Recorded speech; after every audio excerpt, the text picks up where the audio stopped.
Oke, coverage planning sama capacity planning. Sebenarnya secara metode, teman-teman juga udah lihat ya, metode itu ada, sebenarnya gambarannya tuh ada 4 sebenarnya, yaitu capacity planning, ada yang baru join. Capacity planning, coverage planning, parameter planning, dan optimization. Tapi yang hanya kita bahas di sini hanya capacity dan coverage. Karena fokus kita adalah menentukan jumlah site. Jadi seberapa site yang dibutuhkan di area tersebut gitu, kira-kira seperti itu. Berapa site, berapa sel, nah itu arahnya lebih ke situ. Kalau parameter planning ini lebih ke setting parameter.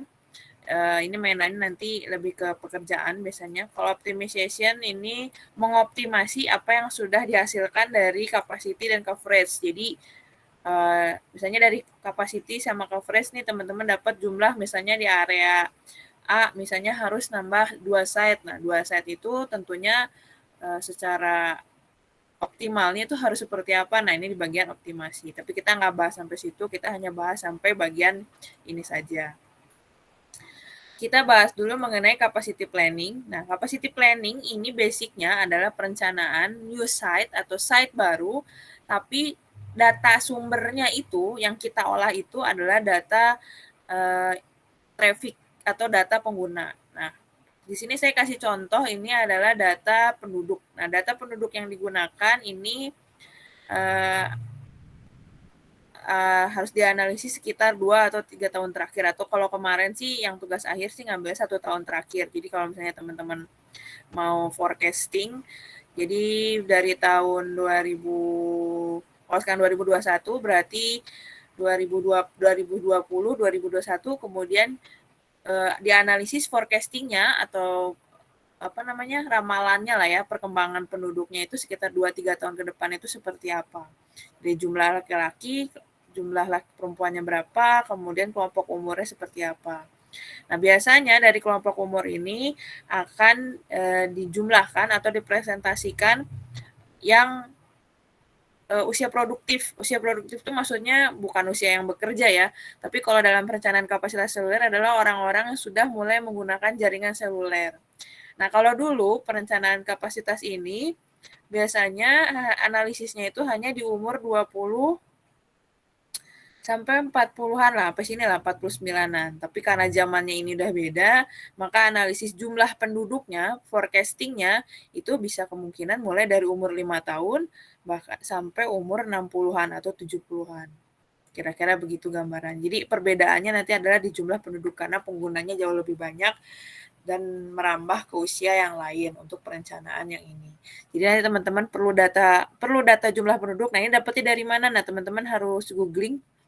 Saya lupa, pokoknya bagian sensus penduduk. Nah, kan ada tuh ya jumlah penduduk di tahun sekarang, tahun kemarin itu seperti apa. Kemudian di tahun depan dan 2-3 tahun ke depan itu berapa forecastingnya. Bagaimana cara menentukan cara forecastingnya? Itu menggunakan dengan metode regresi linier, di mana rasio pertumbuhan per tahunnya itu adalah 2%.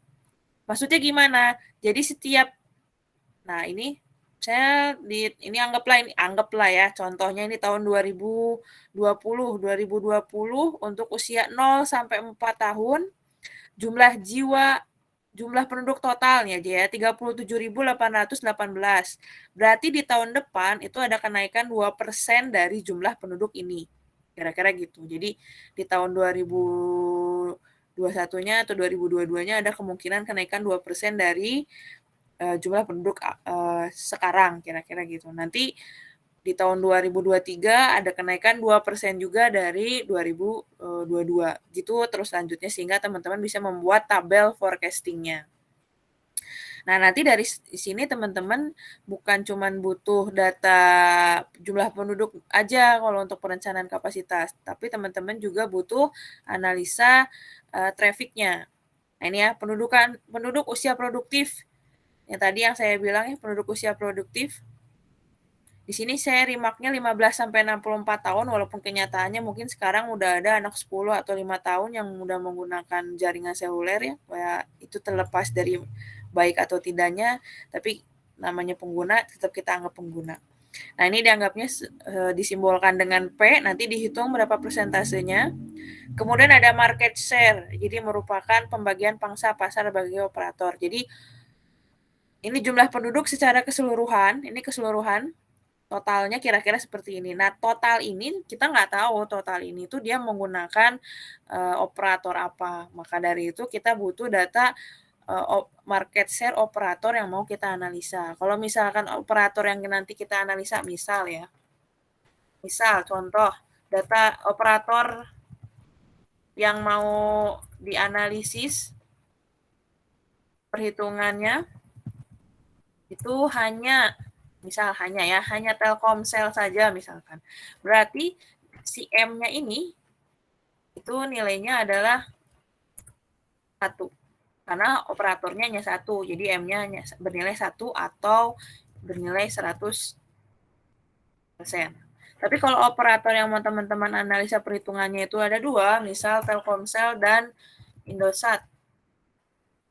Nah, berarti di sini M-nya adalah 2, di mana persentasenya di sini adalah 50%. Begitu seterusnya, tergantung dari jumlah operator yang akan digunakan, kira-kira gitu. Atau pembagian pasarnya seperti apa. Karena ini kan kita nggak tahu ya, kayak Telkomsel sama Indosat belum tentu 50-50. Bisa jadi yang Telkomsel ini 70% misalkan. Kemudian yang Indosat misalkan ini 30%. Contoh aja ya.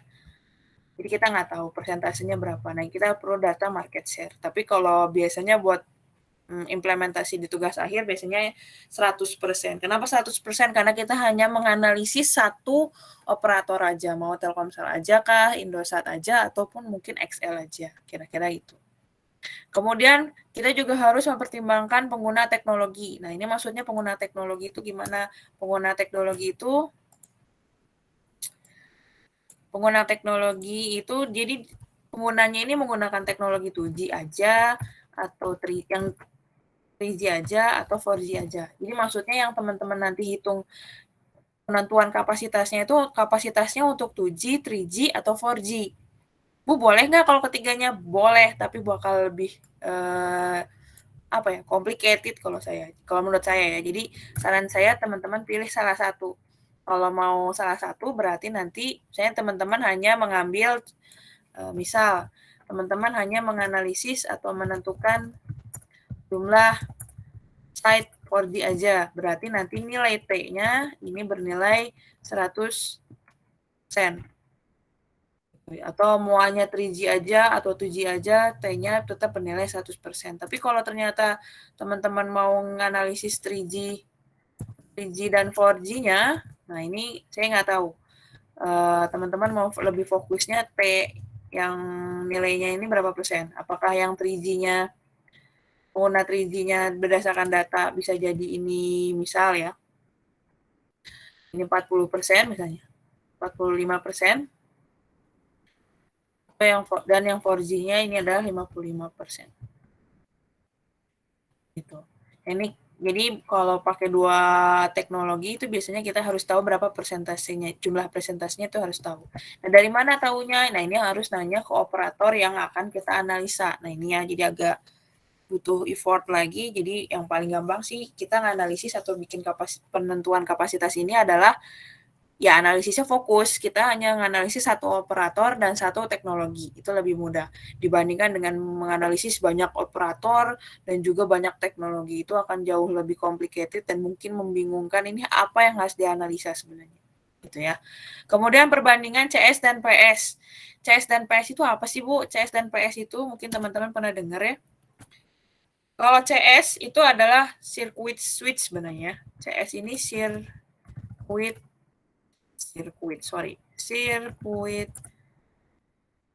switch. Nah, teknologi yang pakai circuit switch itu adalah teknologi yang telepon. Jadi teleponan itu pakai CS ya. Kita nyebutnya kalau orang-orang operator itu CS itu berarti dia komunikasi by telepon, by suara. Jadi kayak teman-teman nelpon nih, nggak pakai data ya. Itu nelpon biasa, itu menggunakan jaringan atau menggunakan teknologinya CS. Nah, ada lagi PS atau paket switch. Judulnya juga udah paket switch ya.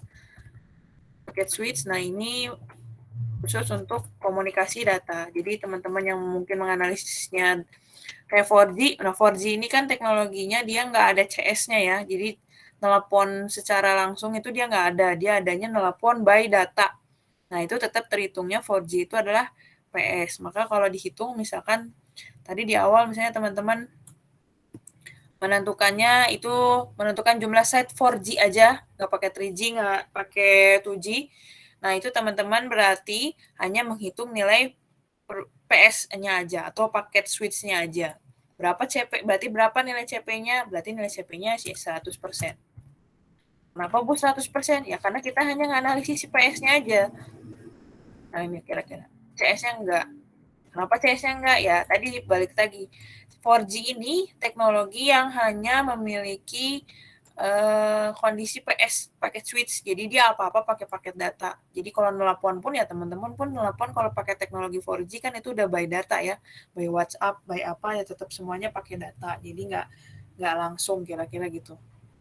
Terus ya itu ya kira-kira untuk penentuan kapasitas. Jadi pertama teman-teman butuh jumlah penduduk. Ini ngambilnya dari mana? Dari sensus penduduk, dari webnya nanti kemudian di forecasting.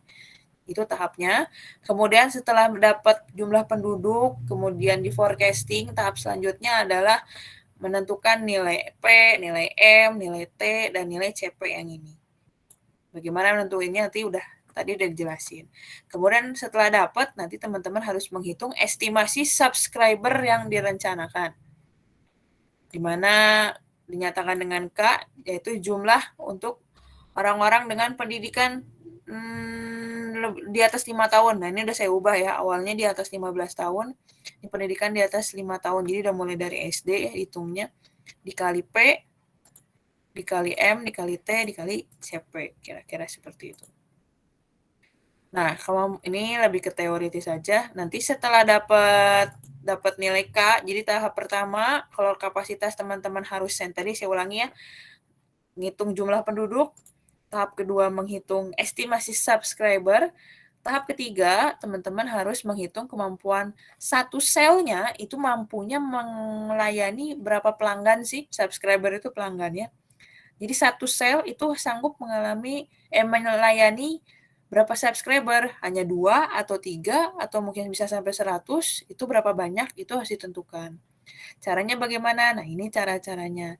Nah, data-data ini DL itu downlink cell average capacity, downlink cell loading, ini bisa kita dapat atau kita ambil datanya dari operator atau dari vendor. Jadi nggak semata-mata ngitung. Jadi ini udah ada, nanti kita cuma ngambil aja, nanti bisa tinggal kita ngitung jumlah subscriber atau jumlah perkiraan pelanggan untuk setiap site atau selnya. Kira-kira seperti itu. Itu untuk yang kapasitas. Jadi kapasitas memang jumlahnya nanti jumlah BTS-nya atau INOT-nya itu adalah perkiraan jumlah pelanggan. Perkiraan jumlah pelanggan itu yang mana Bu? Yang tadi, yang K. Estimasi subscriber. Yang K itu dibagi dengan kemampuan sel melayani subscriber. Nah, yang ini. Jadi nanti yang bagian ini, K ini nanti dibagi dengan hasil yang ini, yang G ini. Nanti didapat jumlah site-nya berapa. Kira-kira itu caranya kalau melakukan perencanaan secara kapasitas. Jadi pure datanya ya data penduduk, data user, data traffic, jadi hanya data-data, tapi tidak mempertimbangkan areanya. Gitu. Biasanya perencanaan kapasitas ini kita pakai di area-area yang padat penduduk. Nah, kayak kota-kota besar, ini daerah ini biasanya kita pakai di area padat penduduk. Area padat penduduk itu maksudnya di mana? Di area kota-kota besar. Jadi kalau diklaterin, kalau kita bilangnya clutter, itu masuk dalam area dense urban atau urban. Nah, gitu. Kalau suburban ya dikondisikan, tapi yang sering menggunakan perencanaan capacity planning adalah dense urban dan urban. Itu untuk capacity. Kemudian selanjutnya adalah coverage planning. Nah, kalau tadi capacity itu tergantung dari jumlah user, jumlah penduduk, dan data traffic-nya, kalau coverage ini pure hanya menganalisa dari sisi level sinyalnya aja.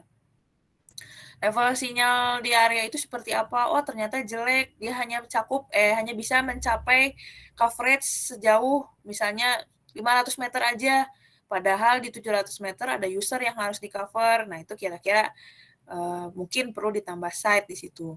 Makanya coverage planning ini biasanya direkomendasikan untuk memperhitungkan jumlah site di area apa kalau kita bilang ya, area pedesaan, area yang jarang penduduk.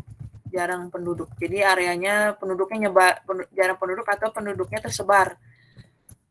Beda dengan kota ya, kalau kota kan rapat, kalau yang ini penduduknya tersebar. Atau kalau di cluster kita bilangnya ini areanya area rural. Atau suburban juga bisa. Nah, buat yang teman-teman masih bingung, Bu, bedanya dense urban, kemudian ini ada rural sama suburban itu kebayangnya kayak apa sih, Bu? Nanti sambil kita lihat di perhitungan coverage planning ini ada definisinya. Nah, coverage planning ini atau perencanaan cakupan itu sebenarnya lebih banyak hitungannya itu yang kita sebut dengan link budget. Link budget ini maksudnya gimana? Jadi dari semua perangkat yang ada, perangkat tuh maksudnya ada BTS-nya, ada antenanya, ada kabel feedernya, itu kan semua menghasilkan daya ya, menghasilkan pancaran daya. Nah, setiap pancaran dayanya itu kita hitung supaya menghasilkan daya atau power yang diharapkan. Harusnya berapa sih yang supaya kita dapat jarak sekian itu kira-kira konsepnya seperti itu.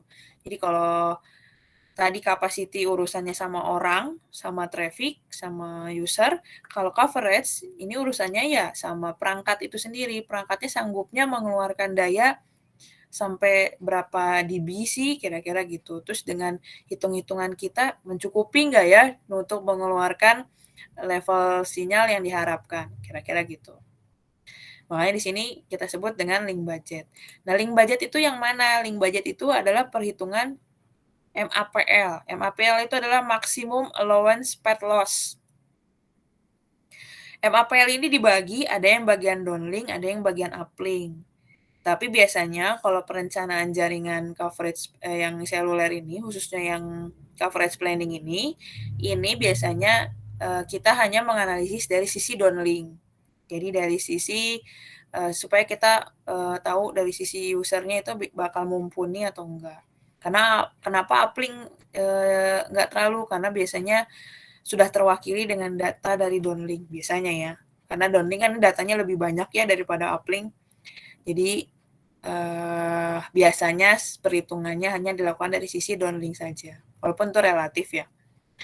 Nah, MAPL ini nanti dilakukan perhitungan. Jadi kalau ada teman-teman yang nanya, link budget itu apaan sih? Link budget itu adalah perhitungan atau diagram level daya. Cara ngitungnya gimana? Ya, cara ngitungnya itu adalah ini. Nah, ini yang kalau mungkin nanti yang dapat rezeki kerja nanti di seluler ngomong-ngomong link budgetnya ini sih ya. Lebih perhitungan kayak gini-gini. Nah, ini data-datanya dapat dari mana? Kayak carrier frekuensi. Nah, ini frekuensi yang mau dipakai di frekuensi berapa? Kemudian channel bandwidth-nya ini pakai yang berapa kalau LTE. Propagasi modelnya mau pakai model apa, areanya itu termasuk dalam outdoor atau indoor, kira-kira gitu. Kemudian data-data yang ini nih, maksimum power, antena gain, body loss, feeder length atau panjang feeder, feeder loss. Nah, ini semua dapat dari spesifikasi perangkatnya. Jadi teman-teman harus perlu punya datasheet sih setiap perangkat yang mau dipasang di BTS itu. Itu kebutuhannya. Jadi perlu nyari datasheet-nya atau minimal udah tahu secara general rata-rata dia keluarannya berapa dB atau menghasilkan daya berapa dB. Gitu. Jadi nanti dapat MAPL-nya ini atau disebut dengan Maximum Allowance Path Loss. Nah, MAPL ini nanti dipakai buat apa? MAPL ini dipakai nanti kaitannya dengan perhitungan propagasi. Jadi nanti kalau tadi di capacity teman-teman harus nentuin jumlah penduduk dulu, kemudian ngitung estimasi subscriber, kemudian ngitung jumlah subscriber yang bisa di-cover dalam satu sel.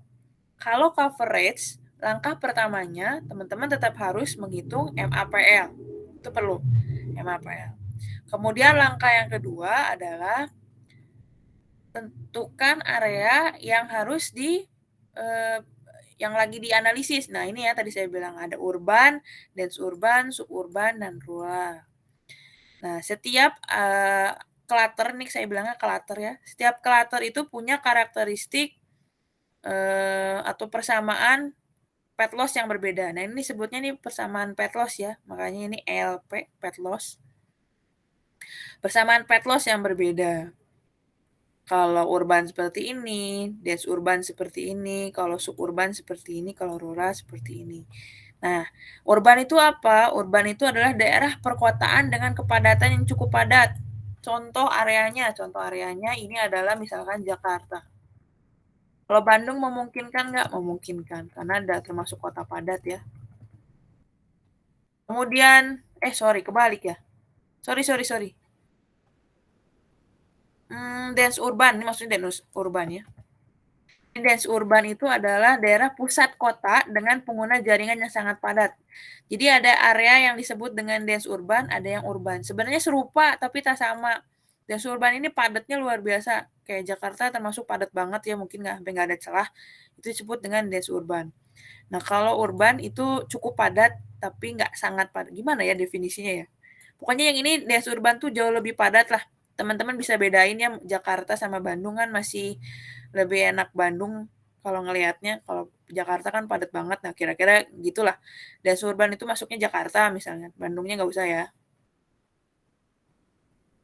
Nah, kalau area urban ini contohnya adalah Bandung.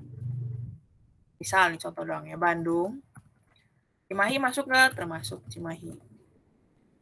Misalnya tuh area kota lain tuh kayak Medan, nah itu masuk urban. Kemudian Surabaya, Semarang. Nah, kota-kota besar di Indonesia tuh rata-rata masuknya dalam kategori urban. Special case buat Jakarta itu karena padatnya luar biasa, itu masuk ke dalam kategori dense urban. Makanya dia propagasinya, pet loss-nya perhitungannya beda. Kemudian area yang disebut dengan suburban atau daerah pedesaan di mana pengguna jaringan seluler tidak terlalu padat. Tidak terlalu padat bukan berarti tidak menggunakan ya, maksudnya dia persebaran pengguna jaringan selulernya itu nggak rapet, nggak kayak di daerah perkotaan, di daerah desa urban kayak gitu. Contohnya apa suburban ini? Contohnya biasanya daerah Purwakarta tuh masuk dalam kategori suburban. Kemudian Subang, kemudian Majalengka, Cirebon, nah ini termasuk. Kalau daerah Jawa Barat kira-kira itu. Nah, ada lagi yang disebut dengan rural atau open area, di mana daerah bebas dari penghalang seperti pada persawahan, padang rumput, laut, dan lain-lain. Nah, ini daerah-daerah yang daerahnya yang banyak banget pepohonan, sawah, gitu-gitu loh. Kalau teman-teman ke area apa tuh? Yang ke arah Pangandaran Selatan, Pangandaran memang selatan ya. Daerah Pangandaran ke selatan kan ada daerah Cipatujah. Nah, itu Cipatujah itu termasuk area rural ya. Pangandarannya sendiri sebenarnya masuk dalam area rural ya, karena dia ada laut, jadi persebarannya juga nggak terlalu ini kalau teman-teman lihat di peta. Pangandaran, Cipatujah ini karena banyak pohon-pohon. Kemudian Sukabumi yang paling selatan, apalah itu namanya, teman-teman suka main ke pantai, nah itu masuk juga dalam area rural atau open area, itu ya. Itu perlu diperhatikan, karena setiap area itu punya perhitungan pet loss-nya masing-masing. Nah, khusus untuk area urban sama dense urban, nah khusus dua area ini perlu diperhatikan ada yang disebut dengan koefisien, bilangnya koefisien apa ya? Koefisien, kalau saya bilangnya ini koefisien, beberapa literatur bilangnya ini AHM, ada yang bilang AHRX, macam-macam ya, tiap literatur itu bilangnya beda-beda. Tapi kalau saya bilang ini lebih ke koefisien propagasi. Gitu. Jadi koefisien propagasinya ini harus dihitung. Pakai rumus yang mana? Yang rumusnya adalah yang ini. Gitu. Jadi misalkan ya, kita mau ngitung di daerah Cimahi nih. Daerah Cimahi kayak apa ya ininya? Oh, sorry nih. AHY adalah correction factor, bukan faktor propagasi berarti. Sorry, saya koreksi. AHRX adalah correction factor. Ini ya, ini correction faktor. Tapi area yang dua lagi, yang suburban dan rural, ini nggak ada yang disebut dengan correction faktor. Jadi langsung menghitung pet loss-nya aja berapa. Misalkan kita mau ngitung area Cimahi nih, contoh ya. Sebentar, kontrol. Kita mau ngitung area Cimahi misalnya.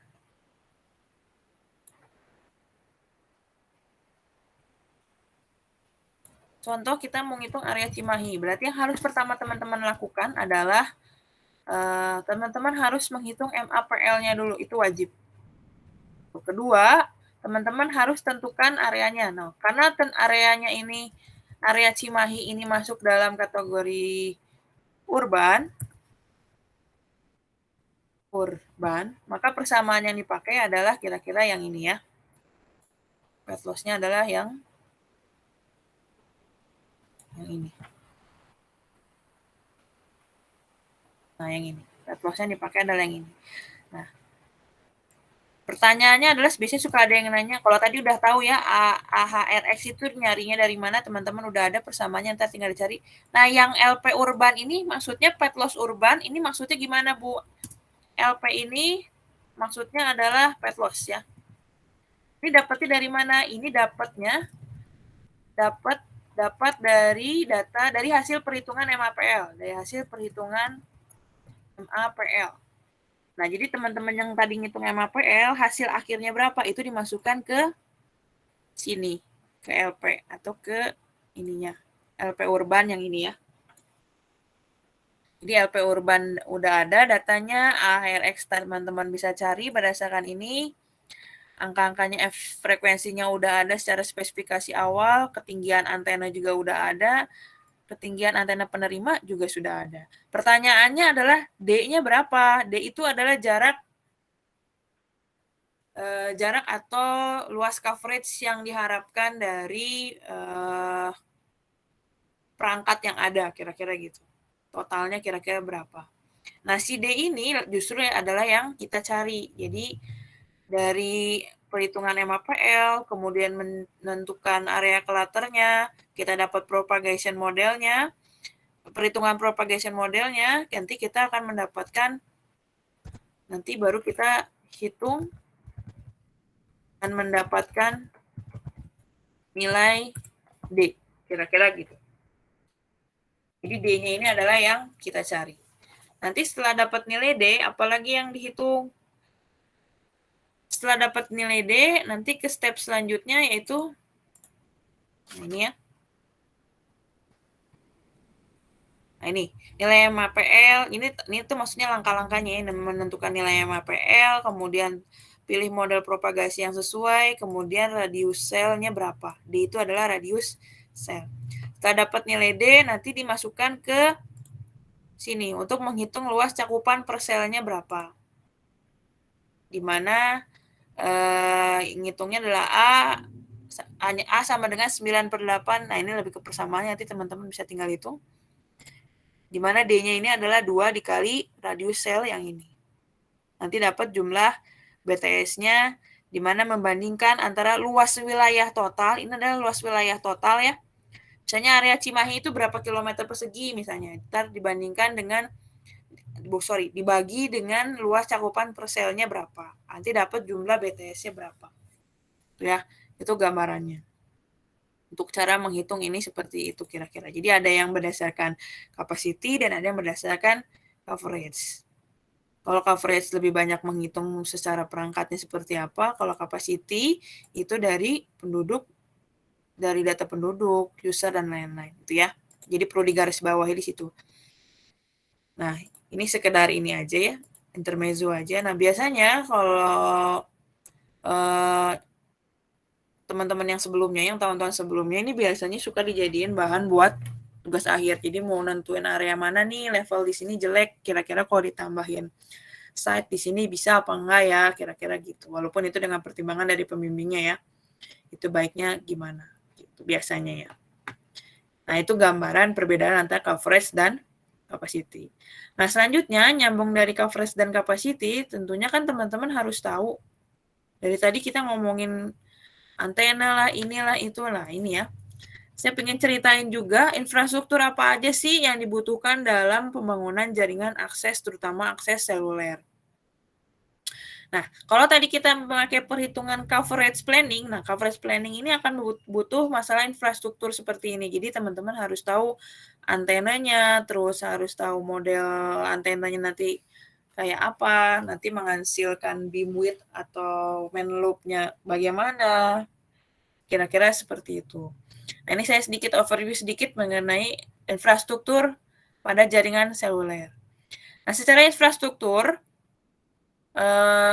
ini contoh jenis tower ya. Jadi jenis tower yang biasa digunakan pada jaringan akses seluler itu, ini contoh ada 3, walaupun sekarang mungkin macam-macam ya.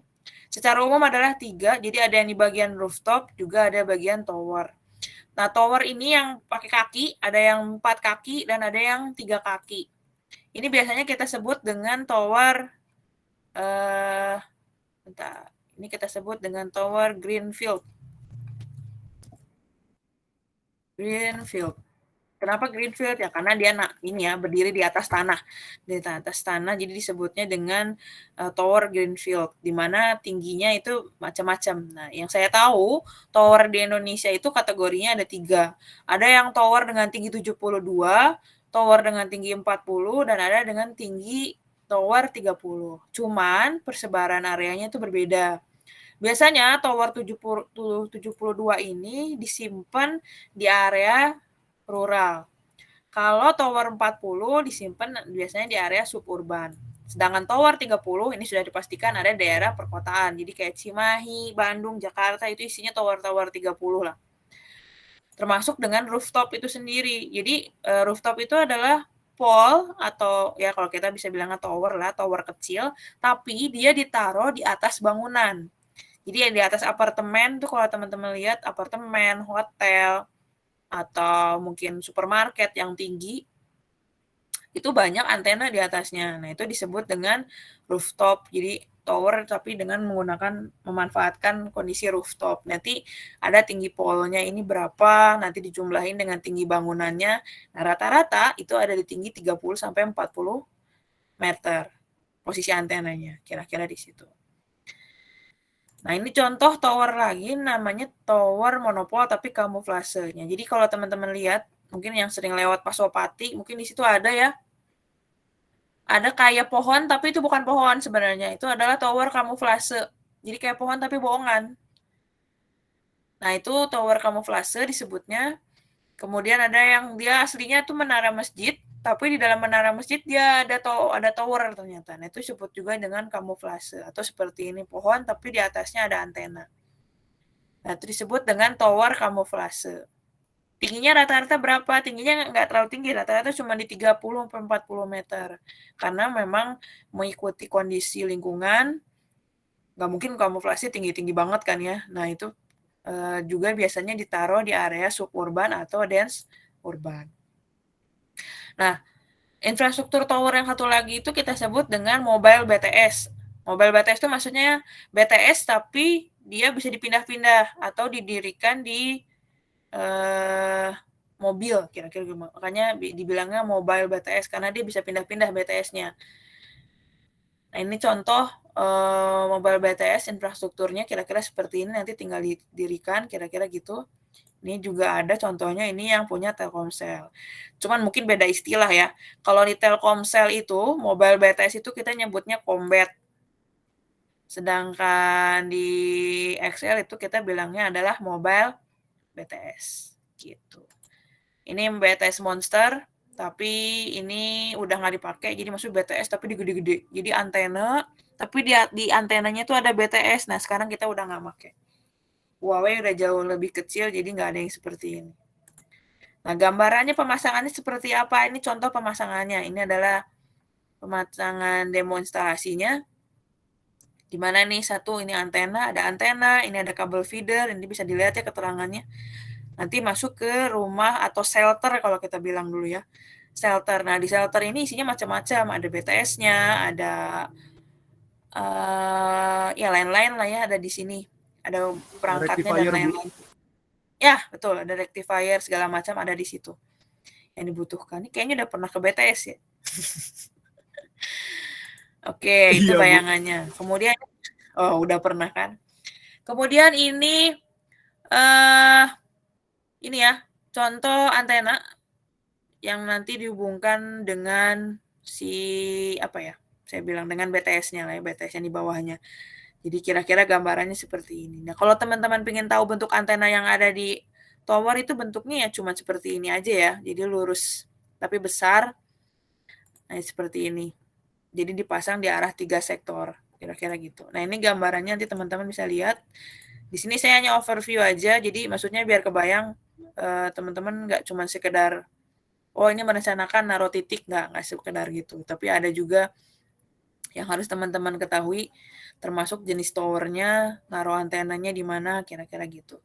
Nah, satu lagi yang mau saya sampaikan adalah mengenai analisis si coverage tadi. Jadi si coverage planning tadi itu bisa dianalisis secara simulasi sebenarnya. Kalau capacity bisa nggak, Bu? Bisa aja sih, cuman kerjaannya nambah. Kalau coverage planning ya kita cuma ngitung coverage terus dianalisis selesai. Kalau capacity enggak, kita harus ngitung orangnya, penggunanya, analisis lagi coveragenya bagus apa enggak, hitung lagi mencukupi enggak sama kapasitasnya. Jadi jauh lebih complicated memang yang capacity itu. Nah, ini contoh aja ya. Ini saya simulasi menggunakan Atoll. Mungkin teman-teman udah ada yang pernah ikut training bareng sama saya. Ini menggunakan Atoll. Ini contoh coverage yang ditampilkan dalam satu site. Ini saya ngambil sampel, ini area Tasikmalaya. Kebetulan ini kerjaan tugas akhir yang kemarin, yang mahasiswa kemarin. Jadi ini dia menganalisis coverage di area Tasikmalaya di sini kira-kira gitu. Seperti apa sih analisis coverage-nya kira-kira gitu. Nah, cara membacanya gimana? Gimana sih kalau dari simulasi kita bacanya, kira-kira bacanya gini. Ini saya kasih contoh satu. Nah, kalau teman-teman lihat, ini ada satu site di mana di sini ada kayak bilang jarum gitu ya, jarum ke atas, ke kanan dan ke kiri. Nah, itu disebut kalau di simulasi itu adalah antenanya lah ya. Antena arah sektor 1, sektor 2 dan sektor 3. Nah, setiap sektornya dia akan menghasilkan coverage yang berbeda. Nah, ini adalah gambaran, saya tampilin dulu, ini banyak coverage-nya. Nah, ini adalah level sinyal di 4G, karena ini analisisnya 4G ya. Nah, kalau level sinyal di 4G itu kita sebutnya dengan RSRP. RSRP itu apaan, Bu? Kalau RSRP itu, teman-teman bisa googling RSRP. RSRP adalah Receive Signal Reference Power merupakan parameter yang menyatakan tingkat kekuatan sinyal yang diterima oleh user dalam satuan dBm. Jadi, yang teman-teman terima di handphone itu level sinyal itu disebut dengan RSRP kalau 4G. Kalau 3G namanya RSCP, beda lagi ya. Nah, ini kita analisisnya analisis 4G, jadi disebut dengan RSRP, di mana ini levelnya beda-beda. Nah, kalau kita lihat dari gambar, misalkan kita cek arah yang sektor 2. Sektor 2 tuh yang ini ya. Kalau teman-teman lihat, ini kan warnanya cuman ada biru muda ya. Biru muda itu berarti ada di level minus 80. Nih yang biru muda tuh yang ini. Biru muda tuh yang ini. Nah, biru muda ini levelnya itu minus 80 sampai minus 70. Berarti di arah sektor 2 ini level minus 80 itu hanya mencapai 700 meter aja. Kira-kira gitu. Kalau yang kuning itu di minus 90, ini bisa sampai ya sekitar 800 meter lah ya. Sampai 1 kiloan, 1,5 kilo. Ini kalau saya ulangi garisnya, yang kuning itu hampir 1,5 kilo. Makin jauh, makin nggak ada sinyal, makin levelnya juga jelek. Gitu. Nah, ini yang Jadi, disebut Bu, ya. maksudnya itu radius ya, Bu ya? Ya, benar, radius. Jadi radiusnya dia makin jauh lah kira-kira gitu. Tiap ininya beda. Nah, ini tuh dipengaruhi oleh apa? Jadi, kalau teman-teman suka ngerasa, kok di rumah saya sinyalnya jelek ya? levelnya berapa ya kalau ini. Nah, kalau teman-teman mau ngecek level sinyalnya berapa yang teman-teman terima di handphone sekarang, teman-teman bisa install aplikasi namanya Genetrek Lite. Genetrek lah ya. Genetrek Lite di Google Play nanti ada, nanti teman-teman bisa lihat level sinyal yang diterima sama teman-teman berapa. Nah, nanti di sini bisa kelihatan kalau udah 1 bar itu biasanya level sinyalnya sekitar minus 100 atau mungkin minus 120-an lah ya. Udah mulai butuh dioptimasi biasanya. Nah, penyebabnya banyak. Kalau analisisnya secara coverage planning, berarti dia nggak kebagian coverage sebenarnya. Bisa jadi nggak ada antena yang nembak ke arah situ. Nih kayak ini area yang merah ini. Sorry. Area yang ini. Karena nggak ada yang nembak ke arah sini ya. Jadi dia nggak nyampe ke sini. Bisa jadi itu alasan pertama. Alasan kedua, mungkin dia hanya mencapai, misalnya kayak ini cuma sampai 1,5 kilo, sedangkan orangnya ada di jarak 1,8 kilo misalnya. Jadi walaupun antenanya udah nembak ke arah si user tersebut, tapi karena nggak nyampe ya tetap nggak nyampe. Jadi cuman misalnya si orangnya ada di jarak 2 kilo, tapi ternyata si antenanya cuma sanggup optimal mengcover sampai 1,5 kilo misalnya. Nah itu juga perlu dioptimasi. Entah nambah new set, entah dimainin antenanya, terserah. Nah, tapi kalau secara capacity analisanya, terutama di kota-kota besar nih ya, Bandung, Cimahi, Jakarta, biasanya kalau level sinyalnya jelek itu ada 2 kemungkinan. Pertama, alasannya karena tadi antenanya nggak nyampe, nggak ada nembak ke arah situ. Masalah yang kedua mungkin bisa jadi karena daerahnya padat penduduk. Nah, jadi karakteristik 3G sama 4G itu makin banyak penggunanya, coverage-nya bisa nyusut. Atau disebutnya shrinking ya. Jadi kayak orang nafas gitu. Makin banyak yang menggunakannya, maka coverage-nya makin kecil. Tapi kalau makin sedikit yang menggunakannya, coverage-nya makin luas. Gitu. Jadi bisa jadi pas orang itu masuk, makin banyak, akhirnya coverage-nya menyusut. Jadi nggak dapet. Gitu. Itu kalau analisa secara capacity planning. Makanya kalau dibilang analisa capacity planning jauh lebih complicated karena banyak hal yang harus dipertimbangkan. Oke ya, itu paling itu.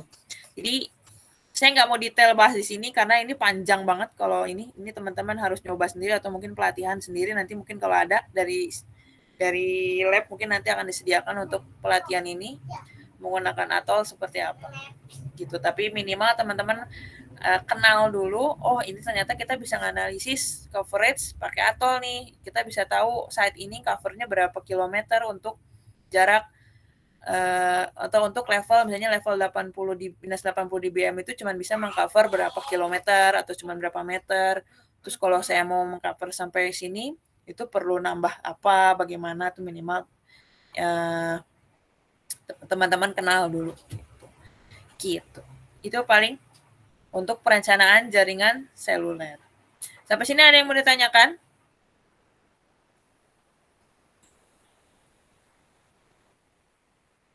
Nggak ada? Belum, Bu. Oh, belum.